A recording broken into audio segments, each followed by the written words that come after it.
Hello, and welcome to the League of Women Voters of Dearborn-Dearborn Heights Candidate Forum for the November 3rd general election. This is the forum for candidates running to fill 3 full-term seats and 1 partial-term seat on the Dearborn Public Schools Board of Education. My name is Mary Jo Duravage, and I am the president of the local league. This program is presented and produced as a public service by the League of Women Voters. The League of Women Voters is a nonpartisan national organization that encourages the informed and active participation of citizens in government. The League never supports or opposes candidates or political parties. Membership is open to all men and women aged 16 years or older. Our local league has been in existence for almost 70 years. Next month's election will lead to the selection of 4 new school board members. For written information about the candidates, please visit the League's online voter guide at vote411.org or download a printable copy of the League's voter guide from our website, lwvddh.org. Limited numbers of print copies of the voter guide are also available at clerk's offices and soon at the local libraries. Normally, we would be holding a live public forum. However, due to the COVID-19 restrictions on public gatherings, this is being held virtually. We and the candidates are interacting tonight through the Zoom platform, and the recording that you are watching has been released in its entirety. The League of Women Voters urges every eligible voter to inform themselves and to vote on or before November 3rd. Although all local polling sites will be open on Election Day, please contact our city clerk's office for an absentee ballot if you prefer to use that option. If you are not sure whether or not you are registered to vote or whether your absentee ballot has been issued or recorded, please visit the Michigan Voter Information Center at mi.gov/vote. Now I am delighted to introduce the moderator of tonight's forum, Paula Bowman, president of the League of Women Voters of Northwest Wayne County. Paula? Good evening, everyone. Today is Monday, October 5th, and we're recording this program in its entirety via the Zoom platform. As always, the League of Women Voters is not responsible for the views expressed by the candidates. The candidates have agreed to the following plans. The candidates will speak in alphabetical order, beginning with the candidates running for the 6-year term, followed by the candidates running for the 2-year term. Thereafter, the order of responses will be rotated. Each candidate will have 1 minute to make an opening statement, 1 minute to answer each question, and at the end, each candidate will have a 1-minute time slot to make a final statement. Our timekeeper tonight is League member Mary Bougea, and she will raise a card and say stop to notify the candidate when their time expires. The questions we're going to ask tonight include both those developed by the League and those solicited from the community prior to the forum. All questions have been screened to prevent duplication and personal attacks and to ensure that questions address all candidates. Time will not allow for all the questions to be asked, and we encourage you, the public, to contact the candidates directly if your question is not answered. Contact information is available online at vote411.org. So here we are, ready to get started. This is, as we have said, the candidate forum for school board offices for the Dearborn Public Schools. 8 candidates will be on the ballot to fill 3 positions for a 6-year full term on the school board. You may vote for up to 3 candidates in this race. Their names in alphabetical order are Batul Baiz, Koder Farhat, Sharifa Galab, Paul Goddard, Nofila Haidar, Adel Mozip, Mary Petchlikoff, and Irene Watts. We are sorry that Batul Bayez is not in attendance tonight. Additionally, 4 candidates' names will be on the ballot to fill one position for a 2-year partial term on the Dearborn Public Schools School Board. You may vote for one candidate in this race. Their names, these 4 candidates in alphabetical order, are Albert Abbas, Patrick D'Ambrosia, Sabrina Evans Cummings, and Molly Lookman. Patrick D'Ambrosia and Sabrina Evans Cummings are not with us tonight. We're now ready to start our opening statements. The candidates, let's start with Mr. Farhat, Mr. Farhat, since Ms. Bayez is not here. Mr. Farhat, could you start with your opening statement, please? He has to be unmuted. One moment. I am not able to unmute him on my end. Coder, I'm so sorry. Can you double tap your...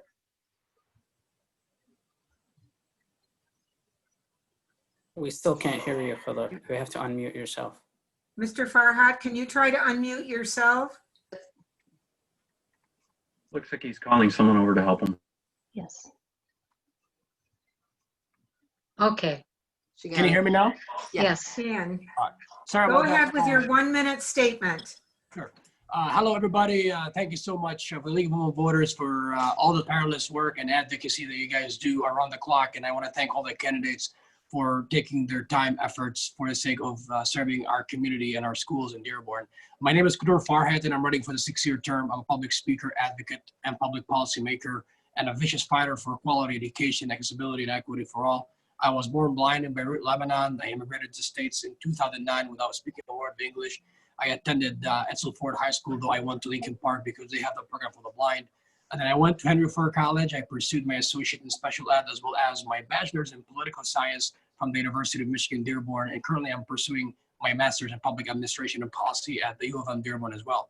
Besides that, since 2013, I've been heavily involved in our community with so many charitable organizations, the Good Fellows, the Rotary Club, the Key Club, and I volunteer with so many local libraries. My goal behind running for the school board is to add more diversity, is to fight for our staff and teachers, tackle the mental health and substance abuse issues. Your time is up, Mr. Farhat. Okay, thank you. Thank you. Ms. Galab, your opening statement, please. Everyone, my name is Sharifa Galab, and I am asking for one of your votes for the Dearborn Board of Education. I have lived in our city since I was 4 and attended and graduated from Dearborn Public School. I also attended Henry Ford College before earning my bachelor's degree from Eastern Michigan. I currently work as a dispatcher for the Dearborn Police Department, and I am a strong supporter of public service, and that is why I'm running for a full 6-year term on the board. Much of my previous work experience was focused on empowering and involving parents for the betterment of their children, from working as a substitute teacher in Dearborn Public Schools, a trans youth counselor. I also worked for Leaps and Bounds as a parent educator. I grew up in a family of 8 where I learned about the principle of living within your own means, and if elected to the board, I will apply the same principles and be very wise when dealing with taxpayers' dollars. I want to serve on the board to ensure that our students are receiving the best education. I appreciate the opportunity to participate in this forum, and I thank every member of the league for making this possible. Thank you. Perfect timing. Thank you. Mr. Goddard.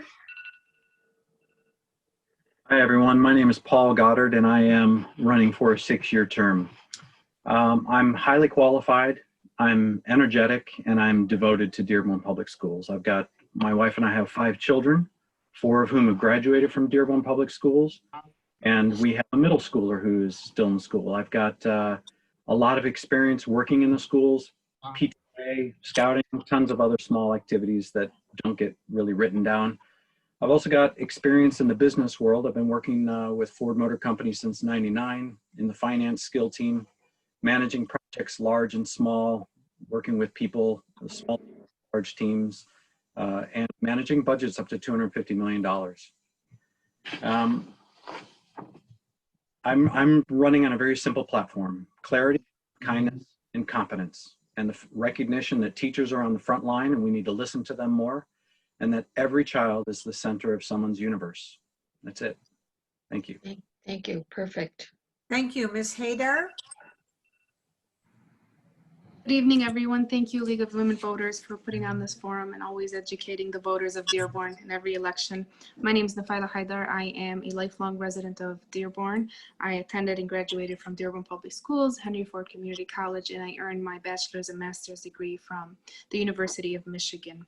I have two daughters who are currently students in Dearborn Public Schools, an 8th grader and a 10th grader at Dearborn High. I've served the students of Dearborn on the Dearborn Schools Strategic Planning Committee, as a board member of the Dearborn Education Foundation, as a member of the School Improvement Planning Committee, the Early Learning Coalition, the Dearborn Goodfellows, the Firefighters on the Burn Drive, and as president of the Dearborn Schools PTA Council, serving 33 buildings and almost 3,500 members.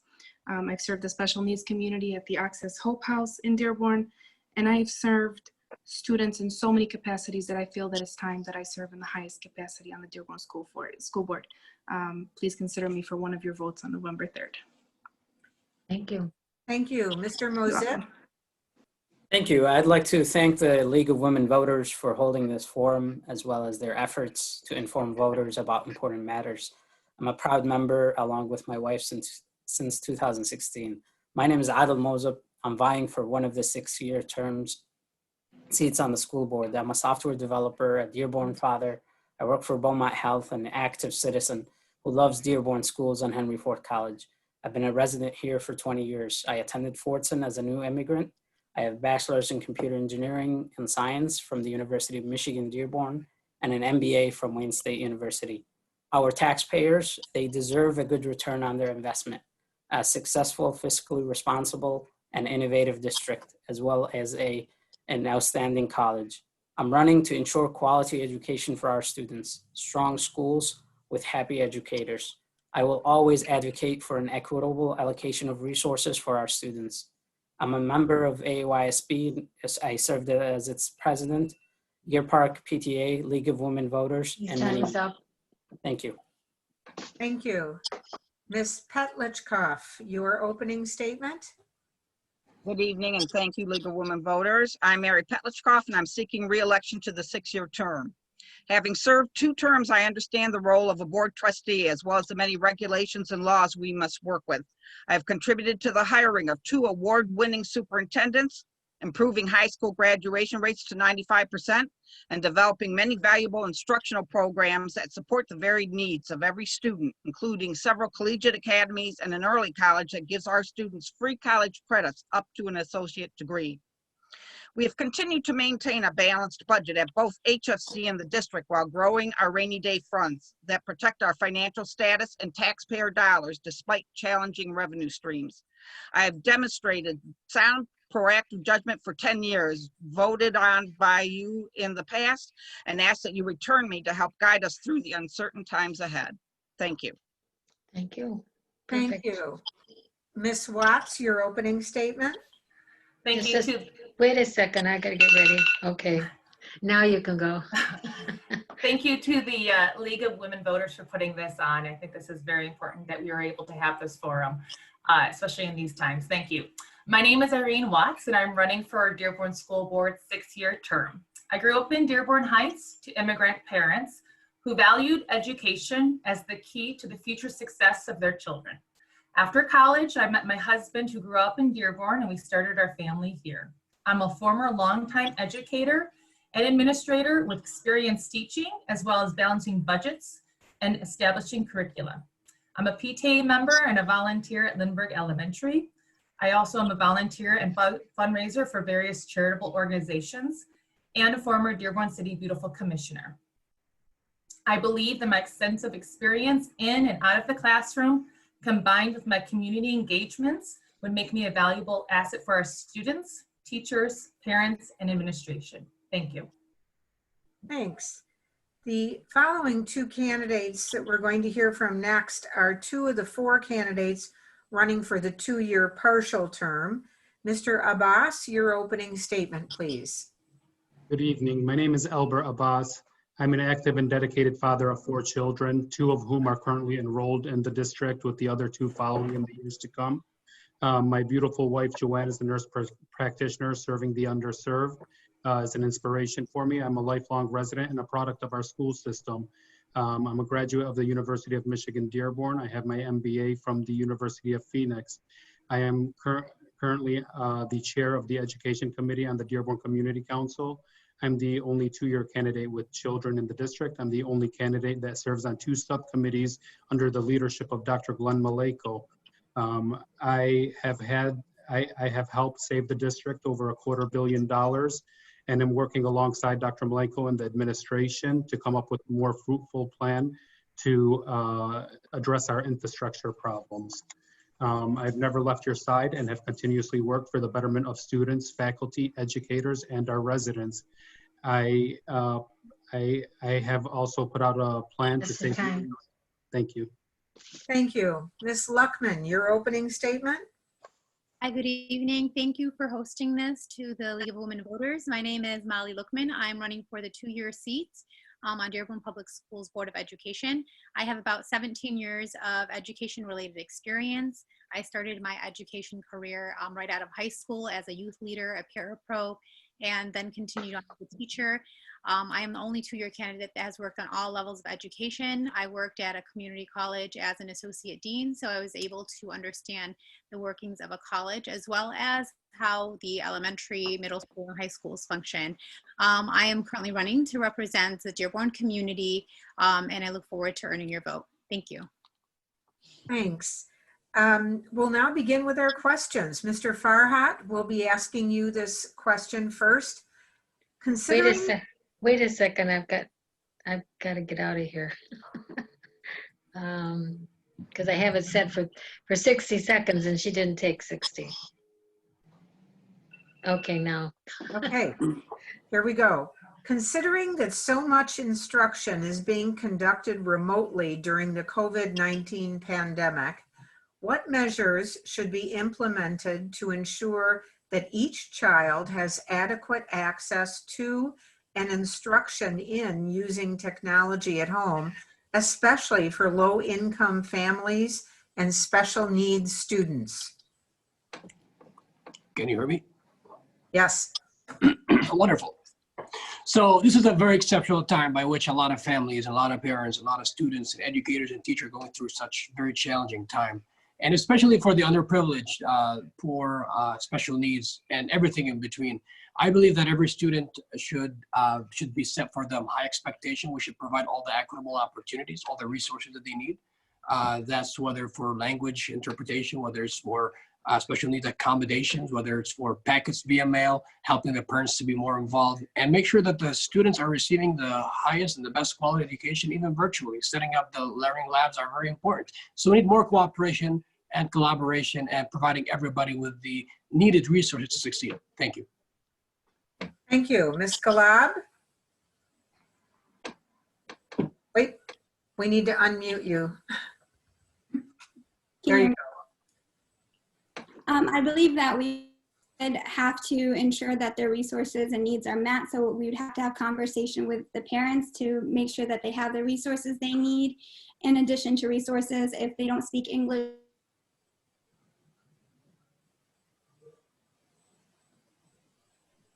Something happened. Yeah. Ms. Galab, can you hear us? We have stopped being able to hear you. Okay, you know what? We're going to let her get her technology organized and we're going to come back to her. Mr. Goddard, we're going to give you the opportunity to answer this. Wait, are you back, Ms. Galab? I can hear you, yeah.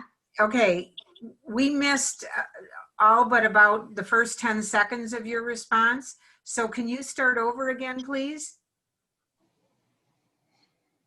Can you respond to the question again? Okay, still have. Yes, can you hear me? Yes. Yeah. Go ahead.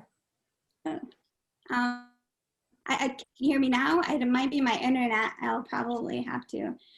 But I was stating that there needs to be parent involvement and ensuring that if the parents are struggling, if there's a language barrier, having a teacher come in place and call them and ensure that they are understanding what is needed of their child, ensuring that the children have the resources to contact as well as computer, whether it's internet.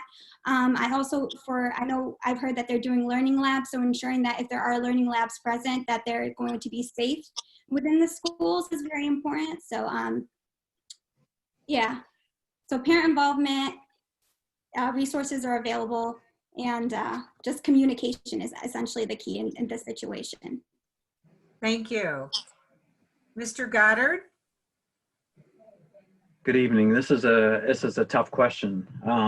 We're in a very difficult time. I agree with Sharifa about involving the parents. I feel like we should have a concerted full court press on ensuring that parents are just as comfortable as the students are with logging in, understanding how the schedules are set up, and that instruction should basically stop until that is done. I'm hearing of dozens of examples. When I go and visit schools, I've been talking with principals and teachers and resource teachers, MTSS professionals. Everyone is complaining about the same thing. We're getting like a 75% average hit rate on students being able to actually log in and hear their instructors. Unacceptable. It's frustrating for the teachers, it's frustrating for the students and the parents. So we should be reaching out, ensuring that all parents who are able to can dial in and listen to having personal instruction. We should leverage all of our staff to make sure that this happens before we start talking about grades and things like that. Thank you. Thank you. Ms. Haydar? I'm sorry, I lost you for a second while you were saying the question. Would you mind repeating it, please? No problem. Considering that so much instruction is being conducted remotely during the COVID-19 pandemic, what measures should be implemented to ensure that each child has adequate access to and instruction in using technology at home, especially for low-income families and special needs students? Okay, so COVID-19 has definitely brought on some predictable and many unpredictable issues, especially to families of low-income and special needs students. As far as Dearborn students, the school district was able to provide a Chromebook and any other technology necessary to connect the students with the teachers. Some teachers went as far as printing packets for students and dropping them off on the front porch. There are other things that we would need to address also. Students have been in quarantine since March. Students, parents, and teachers are under a lot of stress. Social emotional health is tired, and we should be providing therapy. I know that we have school psychologists and school social workers working very hard to reach out to students, but we also need to address the teachers also social emotional health. We need to be asking for extra funds. We have budget cuts. So we need to go to the state and say, you know, where's the funding so that we can continue to provide. We were very blessed in Dearborn to be able to provide students with daily lunches since the day that schools closed, as well as the technology and the resources needed from then on. Thank you. Thank you. Mr. Mozip? Yes, I also agree that these times are very difficult for families, especially families who are underprivileged and underserved. I believe the district has done an amazing job of providing technological needs to these families and support. I do understand, and I was contacted by so many families who were frustrated by the rollout of the new system that we have. And we acknowledge those things. We're gonna run into these issues. I've advocated for learning labs for special ed students and new or English learners as well. And those are starting this week, and those are very important. Nothing can replace in-person instruction, and we must provide those safely, and those will be the beginning of in-person instruction. The other thing that I've pushed for being on the boards is offline materials. Teachers have been doing a wonderful job of offering that, and that needs to be district-wide as well. Social emotional learning is a huge issue for me, and I have advocated for that all the time, and especially during these times. Thank you. Thank you. Ms. Petchlikov? Well, yeah, to add on to all of this, when we first began this process back in the springtime, we knew that we were going to have some issues, and we were able to put together a kind of Band-Aid project to get us through to the end of the school year. Starting up again in August, we began with a soft start for the first week. We purchased as a board a new software program, Schoology, to try to correct some of the issues that we encountered in the springtime. We trained our teachers first, and then we brought the parents in and asked them to get online to learn the program that their students would be using. Are people going to fall through the cracks? Yes. Are parents overwhelmed, especially with multiple children in the household? Yes. We offered everybody the opportunity to have a Chromebook if they needed it, to have technology access to the internet if they needed it, and provide those supports for them, as well as the learning labs, which are beginning right now for the neediest of our students, to have them safely re-enter. Thank you. Ms. Watts. Whoop, wait, you're muted. Okay, so I believe our district, they've done a great job making sure that all parents, all households have access to Chromebooks. In terms of technology and what we can do going forward, I think this inquiry and evaluation, it needs to be made at the level of the individual school building. We've seen Google documents coming out and asking parents for answers about what sort of social and emotional needs their children may have going back into the classroom, but I think we need to extend that also to the family unit. I would also like to see to establish support systems for parents of children with special needs. I had a mom in particular that just felt overwhelmed, and she just didn't know how to navigate the system. So I think if we were able to have at the school building level a committee made of parents that could help each other navigate the IEP system, I think that would be something that would help to assist them, and also just to help them communicate with what they should be seeing in their children's IEP, especially at home. Thank you. Thank you. Mr. Abbas? I, unlike any of the other candidates before me, feel like the school system has dropped the ball on online learning. Before the pandemic has started, I had advocated for increased technology spending versus the 5% that they were proposing previously. I believe that we need to set up the learning labs immediately, and that we have to provide the proper resources for parents, students, and educators. Our educators are stressed. They're overwhelmed. And one of the problems that we had was the switch over to Schoology at the last second, not giving our educators or our students or our parents enough time to prep for online learning. And online learning is going to be a tool that has to be used in the future.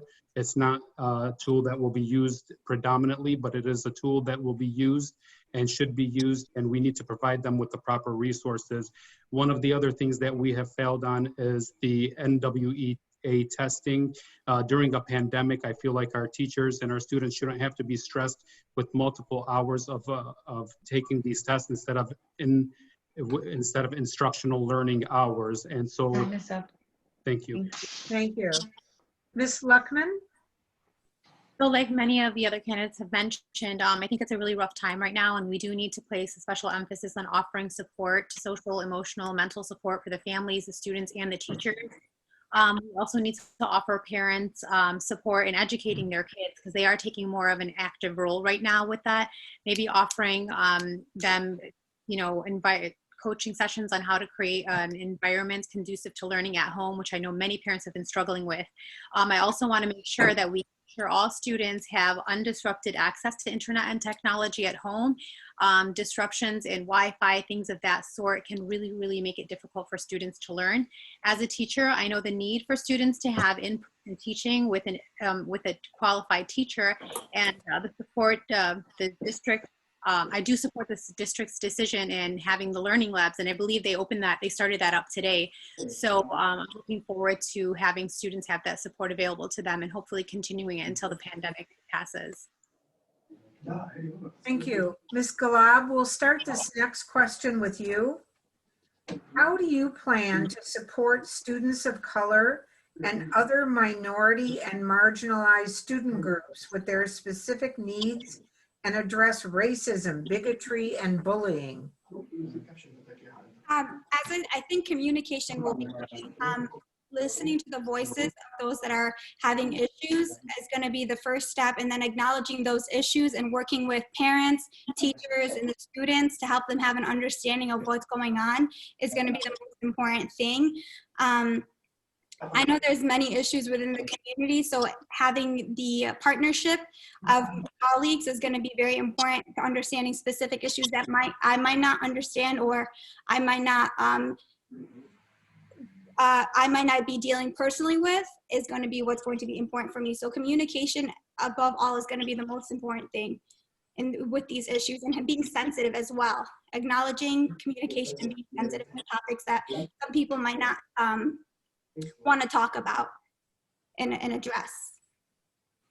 Thank you. Mr. Goddard?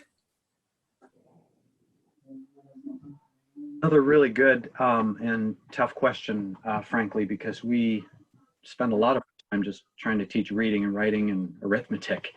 And we don't want the distractions of bullying and things like that in the schools.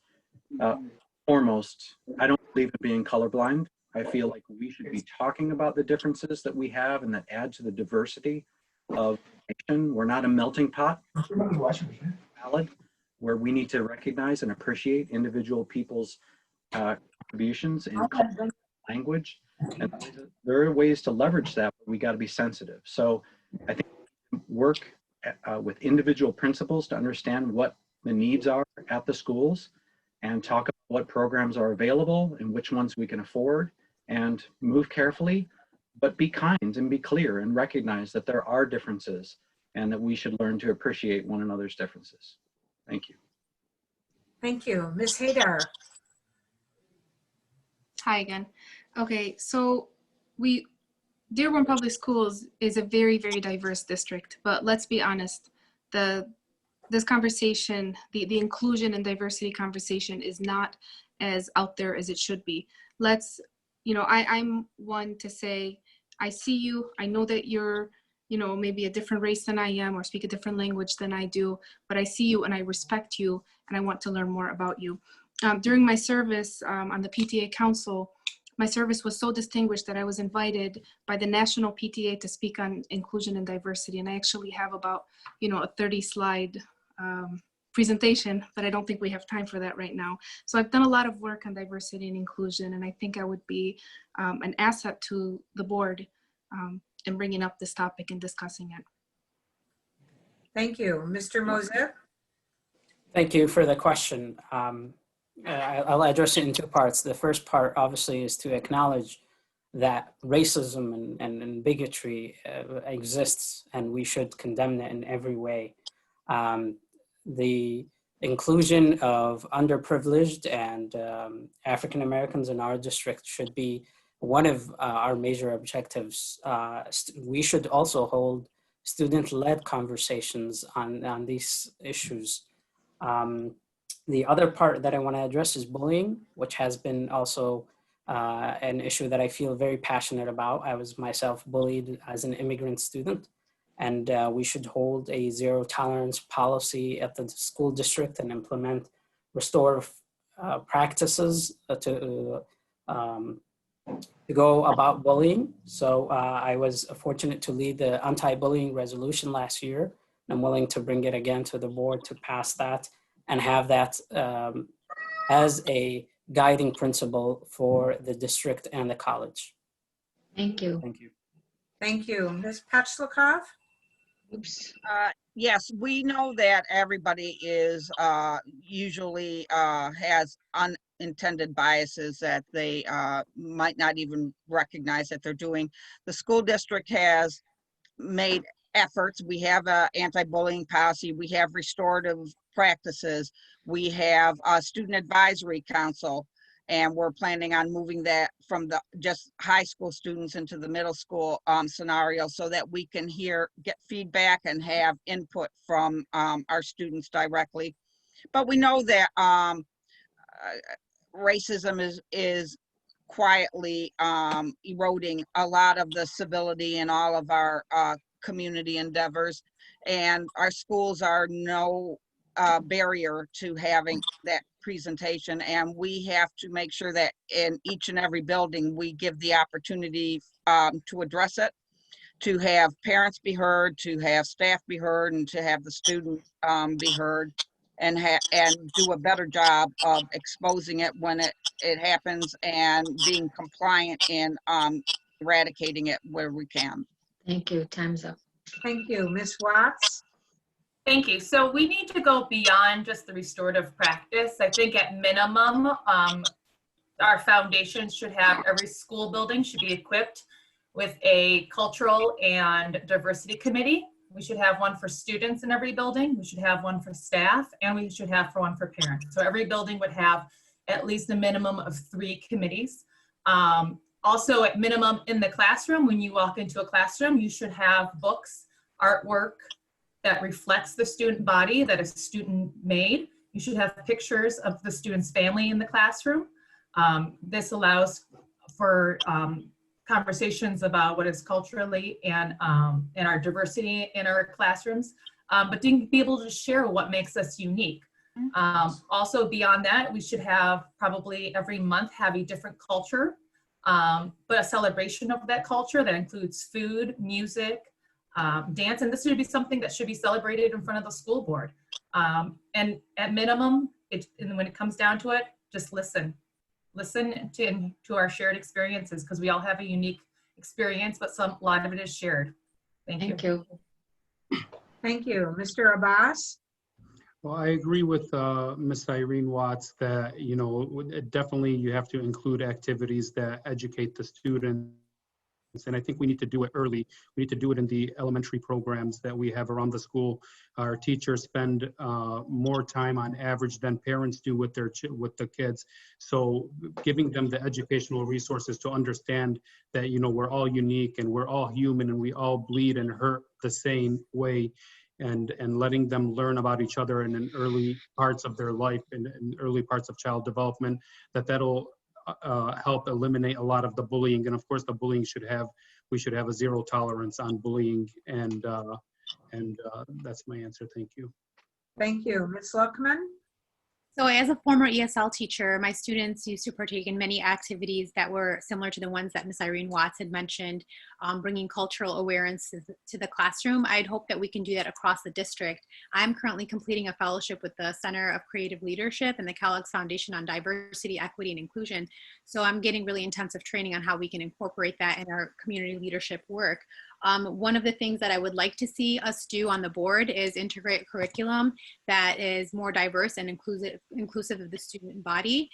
So rather than the old curriculum we had, particularly in social studies and things of that sort, we would include things that are reflective of the students that we serve. I'd like to have training for staff and administrators on implicit bias, diversity, equity, and inclusion. There's a lot that I'm learning in the fellowship that I see we're not aware of in the classrooms and in the schools that would be very, very beneficial for educators to learn. Thank you. Mr. Farhat? Can you hear me? Yes? Awesome. So diversity and inclusion is obviously a centerpiece that I do run my life, whether running for election or not. As a blind person, as a Muslim American, as an Arab American, I can offer three things right away, like right off the best of the table. Now, racism and bigotry and hatred and discrimination, they do not belong anywhere. They have no home, no religion, no background whatsoever. I think we should encourage diversity and inclusion through art, sports, social activities, cultural activities, before the school board meeting, then at every single opportunity. We have to embrace the diversity that we have. We have to empower it. We have to make sure that students know from their early years, we have to plant the seeds of love and passion and kindness, and they have to know that they are unique, different, yet very equal, and everybody deserves an equal shot. And I'm running to represent everybody, by the way. It doesn't matter, east, west, south, north. Everybody deserves an equal and equitable shot. Thank you. Thank you. Mr. Goddard, we'll start this next question with you. How do you plan to support students of color and other minority and marginalized, I'm sorry, I'm reading the same question over. Yeah. Number 3. Number 3, what new projects or programs do you recommend Dearborn Public Schools add to the budget Or for which current project or program would you increase or decrease funding and why?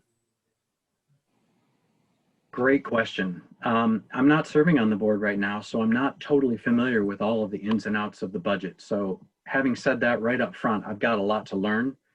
But it seems to me that sporting programs do really great, and the arts, the music, the dance, the theater, those programs seem to suffer. So I would want to look into that. Another program that I'd like to do that I don't think will cost any money is to start school later and to start the high school students last. To get their brains at the optimal functioning power, they need to sleep longer in the morning and they need to, sleep in. So that's a program that I would like to see implemented.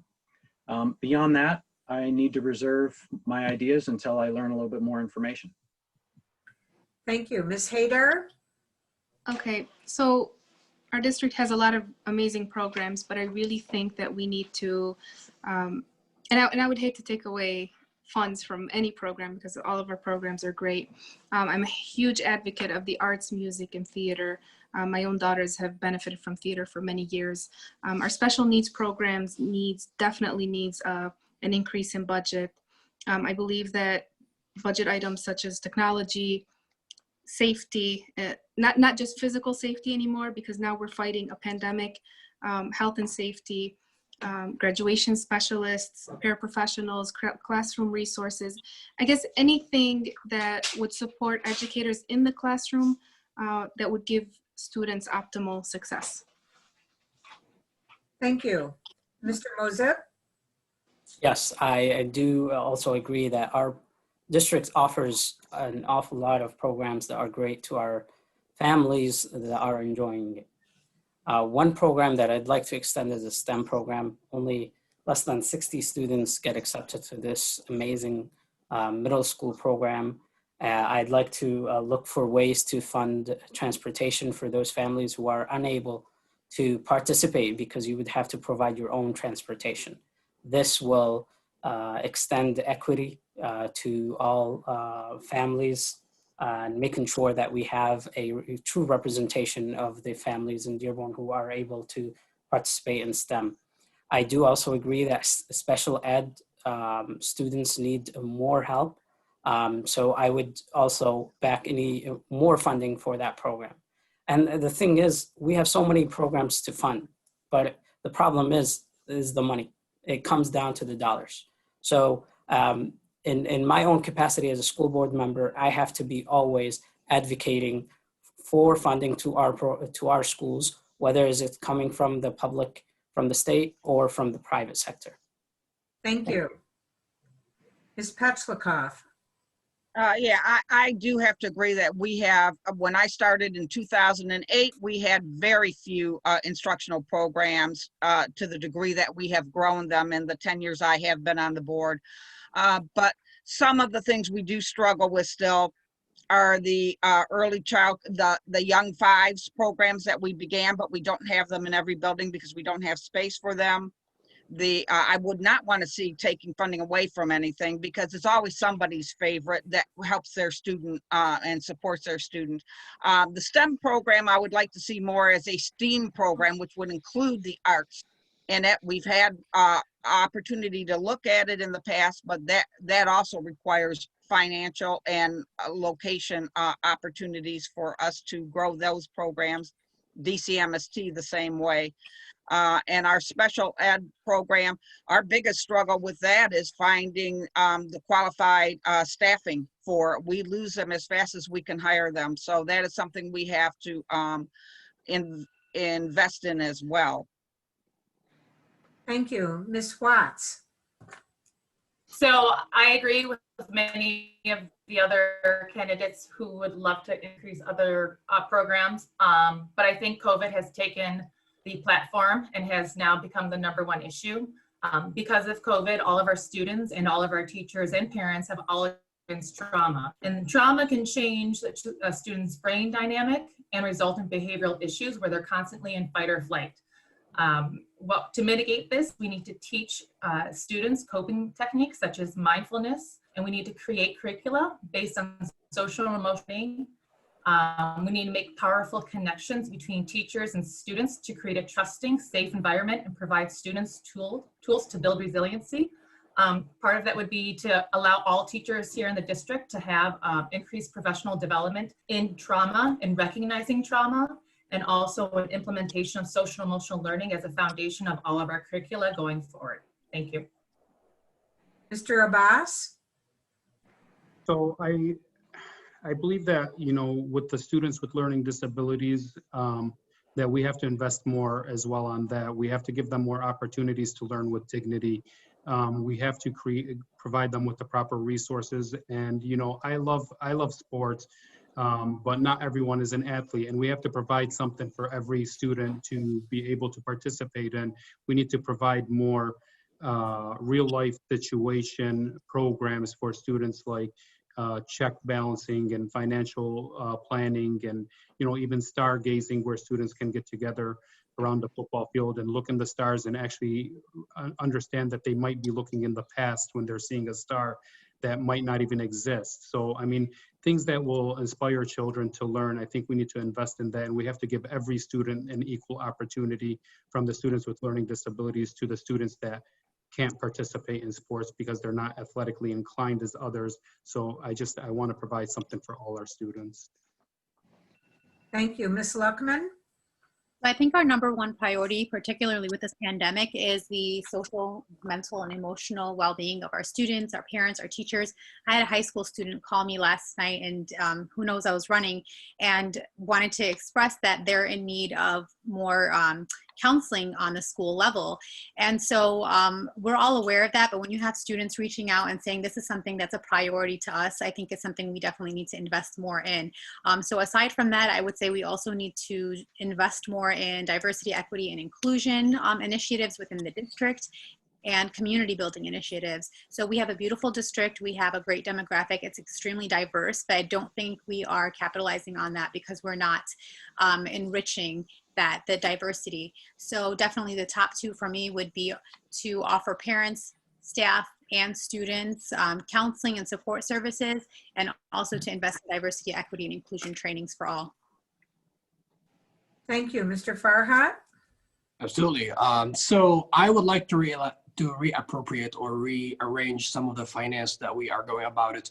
Every student is benefited from every program. However, we have to focus on art, music, acting, and I mean, for this particular field is very beneficial for a lot of people, and we've done a great job as a district, as well as special ed. When I say special ed, I don't only mean to have qualified staff, which is very important, absolutely, and the accommodate, but also a lot of our families are moving out of the city because a lot of our programs are fading away, and this is a bitter truth. And also, what about our teachers, the heroes today, the heroes yesterday, the heroes that are going to be tomorrow? What are their needs? What we can do to support them mentally, emotionally, socially, as well as our parents and our students? What about the struggling students that are, finding a very difficult time finding their end meet? You know, their food, their clothing, and what have you, paying their utilities.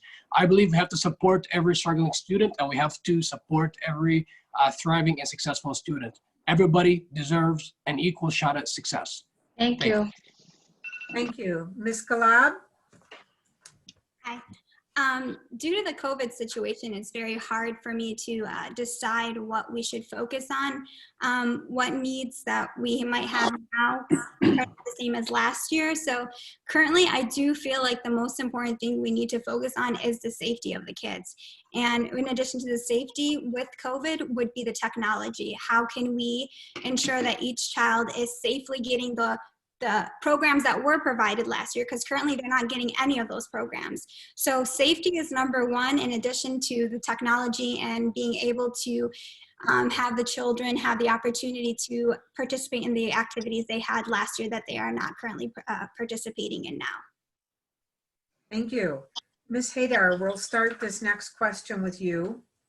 With the different needs of the K-12 schools versus Henry Ford College, how will you assure that attention will be given to each without compromising one over the other? I'm sorry, I had myself muted.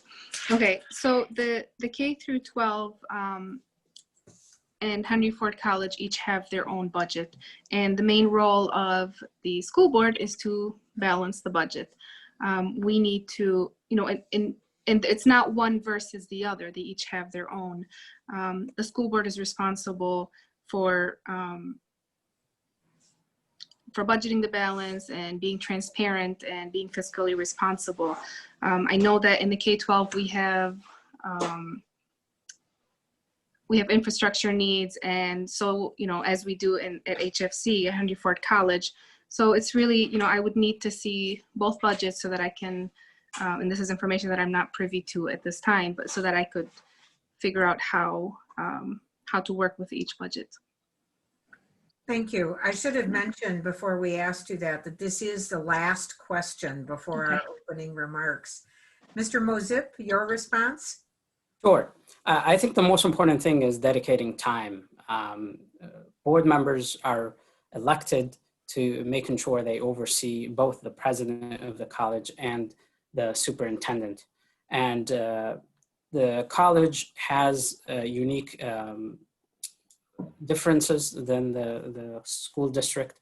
Obviously, there are different stakeholders that are involved. So a board member would need to go out of their way of advocating for the college as they're advocating for the P-12.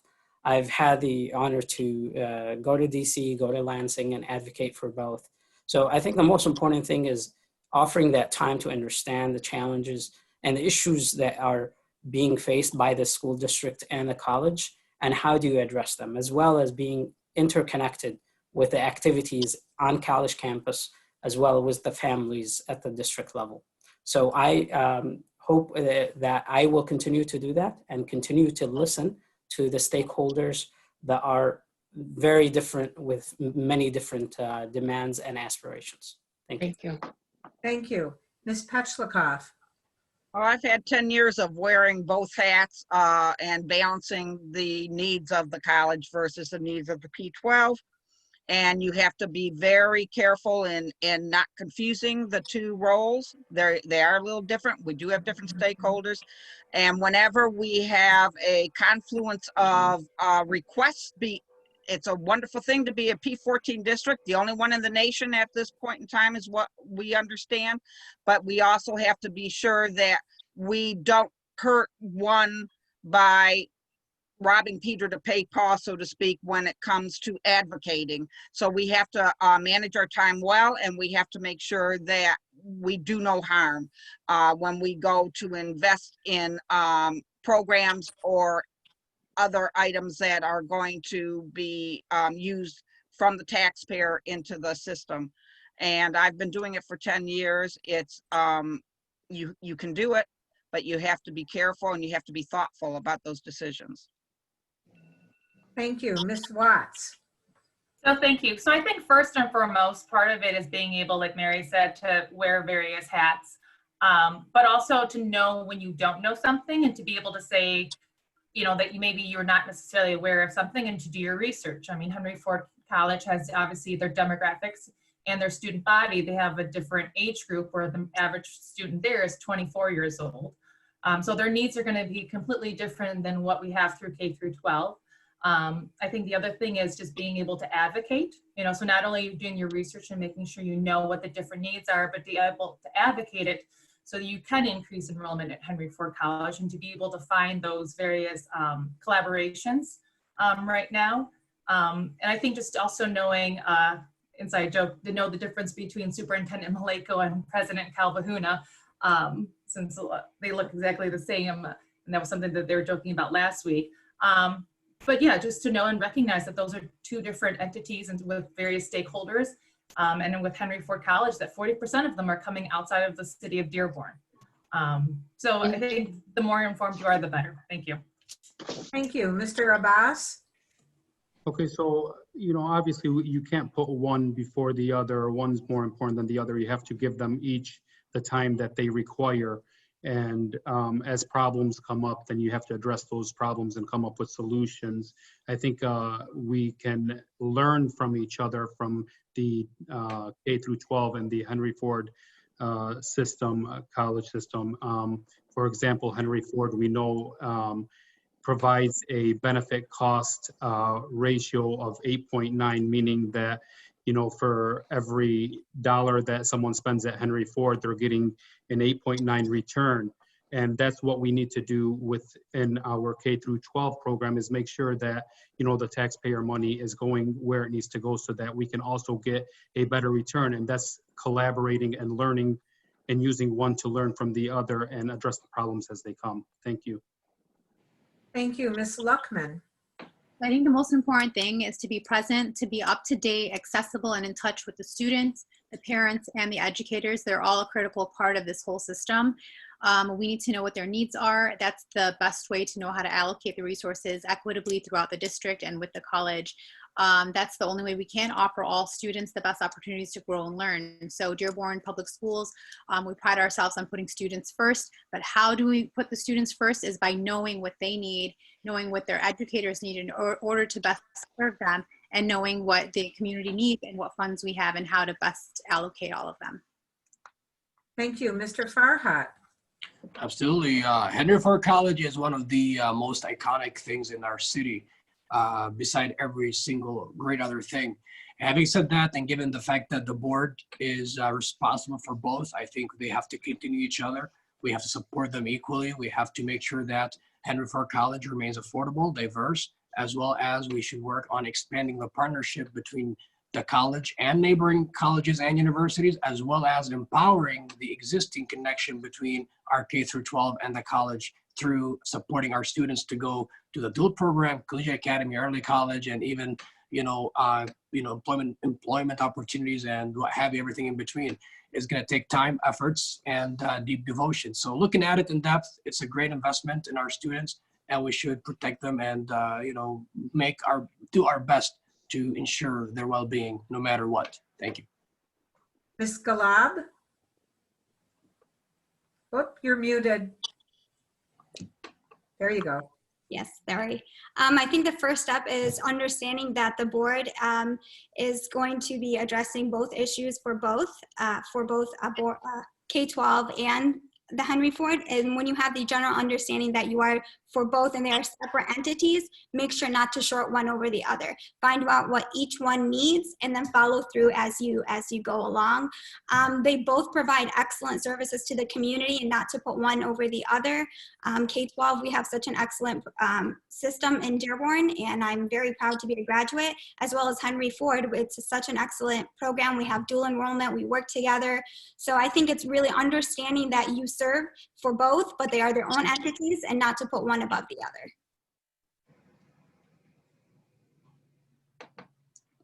Thank you. Can you, thank you. Yes, no, it's me. I couldn't unmute myself. Mr. Goddard. Thanks for the question. In a word, what Mary said, carefully. I think we need to have a balanced energy, of course, to be thoughtful and considerate of both the needs of the college and the P through 12. In addition, we must listen very, very carefully, not to just the words that are written on the paper, but listen to the staff, listen to the teachers, not just the superintendent and the president. Listen to the students, listen to the parents. I feel like so often we get information from the superintendent, from the president, everything's great, rah, rah, rah. I think there's room for improvement. I also think we need to remain professionally skeptical about the data that we receive, to professionally and kindly ask for clarification where it's needed. I think that is lacking in our district. We don't do a bad job. We do a good job, but we can do better. Thank you. Thank you. We're now going to begin our closing statements, and we'll begin with the candidates running for the 6-year term. Mr. Farhat, we'll begin with you. Sure. I would like to thank you so much again for putting this together. Again, I'm running to add more diversity for the 6-year term on the school board in Dearborn. I'm running to fight for our teachers, staff, special ed, non-special ed, STEAM. My big piece of my platform is tackling mental health and bullying and substance abuse. We need to build a healthier communities. We need to support our students, especially with the pandemic, underprivileged students. We need to make sure that every student is going to be provided with an equitable opportunity and an equal shot at success. And we have to keep our schools affordable, diverse, and we should embrace that diversity. And I wish everybody the best of luck and make sure to vote for me. I hope to turn your vote to one of the 3 6-year term seats. Thank you so much and best wishes to all the candidates. Thank you. Ms. Galab? Thank you for putting this form together. I know that many of our viewers watch it to make their decision on which candidate to support. Due to the virus, the campaign has been different from anything we are all accustomed to, yet this does not take away from the importance of this election and the importance of the service the League provides in these difficult times. You're contributing to what everyone hopes to be the highest turnout ever. I am very proud to be a part of this process and to be running for the Board of Education because I want to serve our residents and especially our children. In many ways, this election is crucial for the future of our country, and I know that many voters are interested in the top of the ticket. I invite you all to fill out your entire ballot all the way down to the nonpartisan section where you can vote for local judges and for the Supreme Court, and make sure to flip the ballot to the other side to vote for the Board of Education. I believe I am well qualified to serve on the board. If you elect me, I will seek your input and give it all I got to make sure that every decision we make is sound and helps to make our schools the best in the state. Please vote Sharifa Galib for Board of Education. Thank you and have a great evening. Thank you. Mr. Goddard? Thank you all for this opportunity. And once again, I'm so pleased to be running or competing with such qualified candidates. I feel like we've got a good school board, and looking at the candidates going forward, I feel like there's a lot of promise. My position is that data should drive our decisions. Good data analysis, not emotion, not hearsay. Having said that, empathy needs to play a larger role in the decisions we make. Likewise, our communications need to be more clear and more kind and consider our audience. And finally, I'm uniquely qualified. I'm not an educator. I'm a business person. I've got a lot of experience, prior certified internal auditor. I've got a lot of finance experience, and I think I can bring some unique insights to the Board of Education. I'm Paul Goddard. I'm running for one of the 6-year term seats, and I thank you for your support. Thank you. Ms. Hadar? Thank you, League of Women Voters, for hosting us tonight and for all of your efforts throughout their city. I ran for school board in 2014. I decided to stay involved, and among all of the activities I listed in my intro, I am currently involved on the school reopening committee, and I've been on those meetings since May.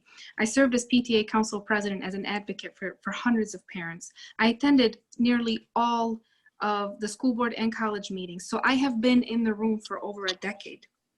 I believe that Dearborn Schools and Henry Ford College will be facing some issues in the near future due to the pandemic that we just experienced. I want to continue to be in the room to help find these solutions. On November 3rd, you can vote for 3 people for the 6-year term. Please consider casting one of your votes for Nafaila Haidar. And to learn more about me and my campaign, go to www.nafailahaidar.com. Thank you. Thank you.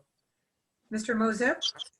Thank you to the League once again. My campaigns remains about quality education for our students, strong schools, happy educators, and empowered students. I will always advocate for an equitable allocation of resources for our students that in our amazing district for them to succeed. I believe that quality education is the foundation of the greater good and the special gift that we can give our children. I'm running to retain your trust because I love and care about our schools and our college.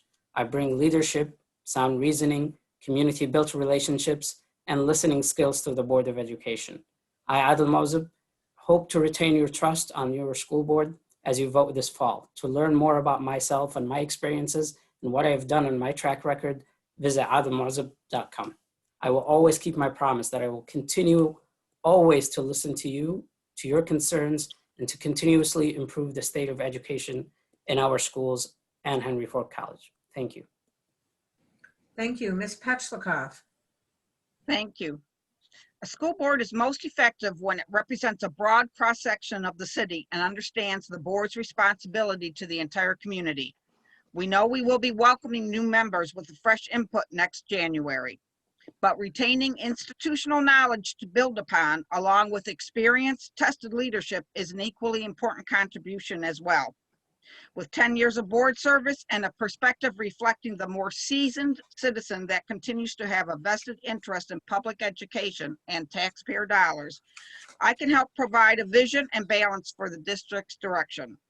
During these challenging times, we need a strong, committed team to help our students and community to succeed. Thank you. And on November 3rd, please consider re-electing me for the 6-year term to the Board of Education. Mary Petlichkoff. Thank you. Ms. Watts? She's muted. Jen, can you unmute Irene Watts? Irene, can you go to the bottom of the screen and I got it. Sorry. Sorry. I just want to take this time right now to thank all of our teachers, because today is World Teacher Appreciation Day. Yay. So they get one whole day, right? But I want to thank the League for this opportunity as well. I believe that every student here in Dearborn deserves a high quality education, one that is rooted in the belief that every student is equal. We have an amazing community and our schools reflect the importance that we hold regarding their education. I've devoted my entire life to educating children and will continue my mission to support our children, our parents, our teaching staff, support staff, and administration. I believe that Dearborn is integral in shaping Michigan's public schools and providing an opportunity to make Michigan public schools the top 10 in the US in 10 years.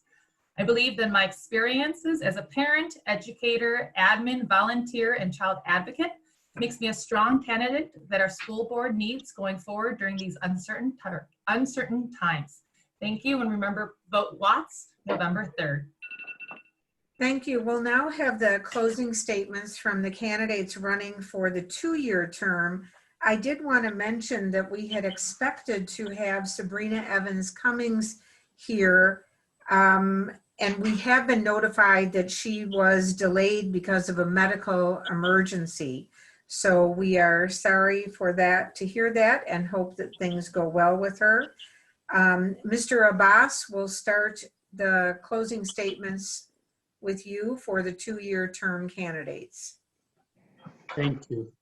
I've outlined the problems our district faces as I did during the Bricks bond proposal last year. I have never stopped fighting for our students, educators, or our residents. I have spent endless hours searching for ways to modernize our schools and make them energy efficient, solve the problems of overcapacity, and investing in technology. I'm aware that everything has changed because of the pandemic we are facing. I am aware that we need an influx of funds to help with mental health and substance abuse that every community is struggling with today. I am aware that the per pupil state allowance deficit that will directly affect our district in the means of over $12 million this year. I hear you saying that we must provide more resources for English learners, students with learning disabilities, and our overwhelmed educators. We need to inspire our children, and the only way to do that is to be inspirational and provide them with bold new ideas, adapting to the future. I'll bring that. I will stand up even when it is unpopular to my voting base. I'm not a politician. I'm a proud father of 4 beautiful boys under the age of 9. I will fight for their future, and I will fight for the future of every child in the district. Please stand with me and vote for Albert Abbas on November 3rd. Thank you very much. Thank you. And Ms. Luckman, you get the final word. Thank you again for having this and hosting us tonight. Once a teacher, always a teacher. I take that experience with me everywhere I go. I took it with me when I was a college administrator. I took it with me obviously in the classroom. I took it with me as I completed my master's degree. I am a product of Dearborn Public Schools. I am a graduate of Harvard University. I am an educator. I am a community leader. Our board needs to be the community it serves, and having more diversity on the board is a critical step towards moving forward towards ensuring equitable education. I do look forward to gaining your support. For more information on my campaign, please check out our website, votelookman.com. Thank you so much and have a great evening. Thank you. Candidates, we appreciate the commitment it takes to run for office, and we would like to thank you for your participation both in running for office and in this forum tonight. Voters in the Dearborn School District will have a tough decision on November 3rd, since all of you are very impressive candidates. This forum has now ended. We ask all of those watching to please remember to vote. The polls will be open on Tuesday, November 3rd from 7 a.m. to 8 p.m. Absentee ballots are available from the city clerk's office without giving any reason. You must apply for an absentee ballot, though, before it is sent to you. Visit vote411.org and mi.gov/vote for additional information about the candidates and the ballot. Thank you very much for your participation, and good night. Thank you. Thank you. Thank you. Good night.